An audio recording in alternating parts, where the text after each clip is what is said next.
Donc, dans cette vidéo, je vais aborder la famille des profils psychologiques dits des rationnels, les rationnels, voilà. Euh, donc, euh, donc, pour rappel, déjà, le MBTI, c'est 16 profils qui se divisent en quatre grandes familles qui ont été découvertes, en tout cas, euh, dont, dont le père fondateur, c'est David Kersey, un psychologue américain, qui avait remarqué qu'il y avait des grosses similitudes entre certains profils sur certains faits saillants de leur personnalité. Et donc là, aujourd'hui, dans cette vidéo en tout cas, on va parler du tempérament des rationnels qui englobe donc quatre profils différents de fonctionnement dits rationnels. Et donc on va s'intéresser aux différents points communs que toutes les personnes de ce groupe qui complètent en fait finalement, donc il y a le groupe des rationnels, il y a également le groupe des idéalistes, le groupe des gardiens des traditions et le groupe des artisans de projet. Pour les différentes définitions, je vous invite à aller sur le blog où tout est écrit et où tout est expliqué pour mieux cerner votre personnalité. Je vous rappelle également que le but d'apprendre à se connaître, c'est de s'améliorer ou de mieux vivre avec ses particularités et surtout, de prendre conscience de son potentiel, parce qu'on n'a pas tous le même potentiel, on n'a pas tous les mêmes armes dans la vie quand on commence, mais on a tous des dons. On a une tendance à se focaliser sur les points faibles, mais on a également des dons. Et donc, c'est aussi le but de ce genre d'introspection, on va dire. Et donc, aujourd'hui, je reviens à la vidéo. Dans cette vidéo, je vais parler du tempérament de la famille des idéalistes, des rationnels, pardon, des rationnels. Les rationnels, déjà, ils ont tous deux lettres en commun, qui sont le N de l'intuition, c'est-à-dire qu'ils prennent leur décision, ils recueillent l'information avec leur sixième sens, avant leurs cinq premiers sens, comme les sensitifs. Donc, ça leur confère en général des caractéristiques bien propres, c'est-à-dire qu'ils sont visionnaires, ils ont une tendance à imaginer ce qui n'existe pas encore, ce qu'ils n'ont jamais vu, que personne n'a jamais vu, mais ils arrivent à se projeter, à la différence des sensitifs qui sont au contraire très terre à terre et plutôt terre à terre, c'est pas un défaut, hein, c'est une caractéristique de fonctionnement. Ils fonctionnent par rapport à ce qu'ils connaissent, par rapport à ce qu'ils ont déjà vu, ce qui existe.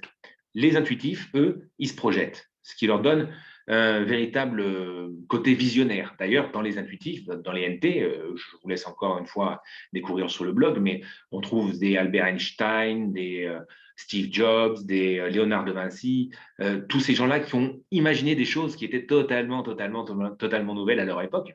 Et c'est souvent des personnes qui sont à l'origine de grandes nouveautés, on va dire. Donc ça, c'est pour l'aspect intuition qu'ils ont tous en commun. Et la deuxième fonction qu'ils ont tous en commun, c'est l'aspect thinking, c'est-à-dire qu'ils prennent leurs décisions en priorité plus facilement, de manière instinctive, avec la logique, laissant de côté le côté affectif.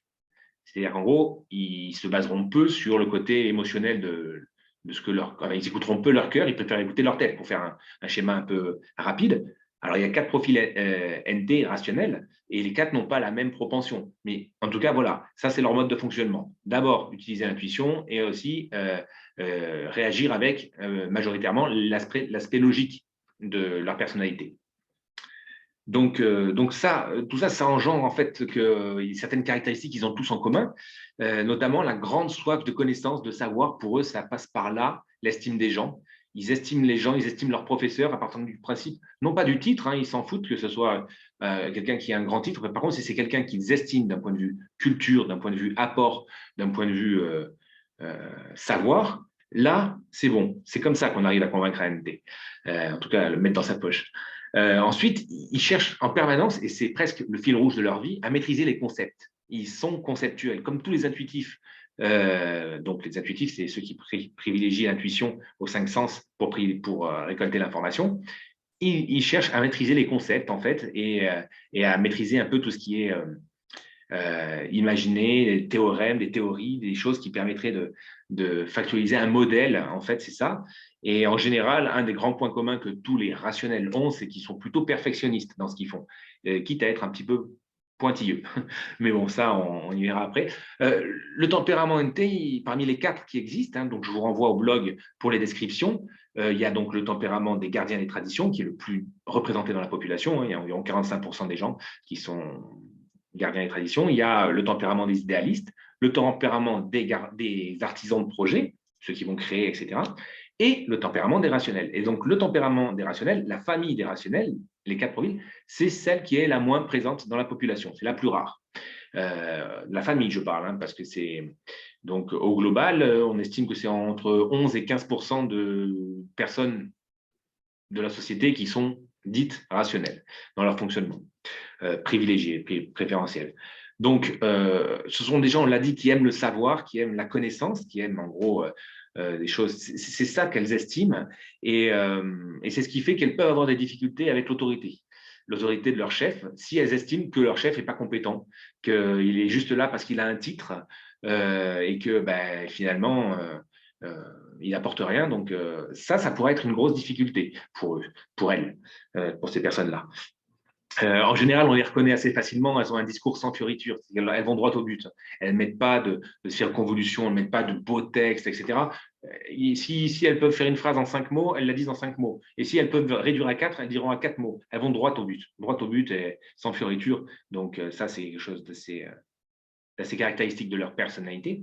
D'ailleurs, ces caractéristiques-là, on les retrouve également dans leur façon de gérer l'argent, de gérer le temps. C'est qu'elles sont très rationnelles dans la façon d'utiliser. Elles ne le débordent jamais. Elles sont rarement en retard.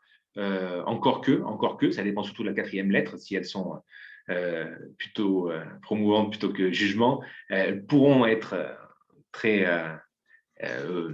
on va dire, boulimiques d'activité, donc se laisser déborder par le temps. Mais au final, voilà, en général, on retrouve plus généralement ces personnes-là dans tout ce qui est des métiers d'ingénierie, des métiers de la science, le professorat, pourquoi pas aussi, l'architecture. En fait, c'est dans ces métiers-là qui ont tous en point commun finalement d'être basés sur des chiffres, des choses indiscutables, choses qui renvoient directement à leur point faible prioritaire, c'est-à-dire la gestion des émotions.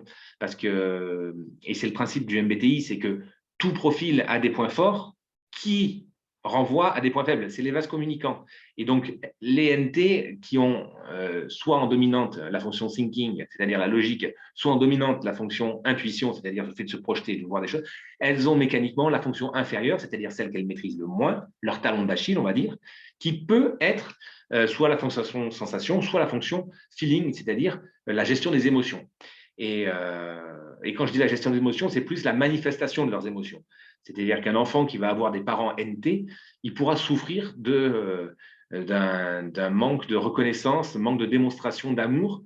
Et je dis bien de démonstration, ça ne veut pas dire du tout que les personnes rationnelles n'ont pas d'affect, pas d'amour, mais elles ne manifestent pas. Pour elles, c'est presque tabou de manifester quelque chose qui vient du cœur.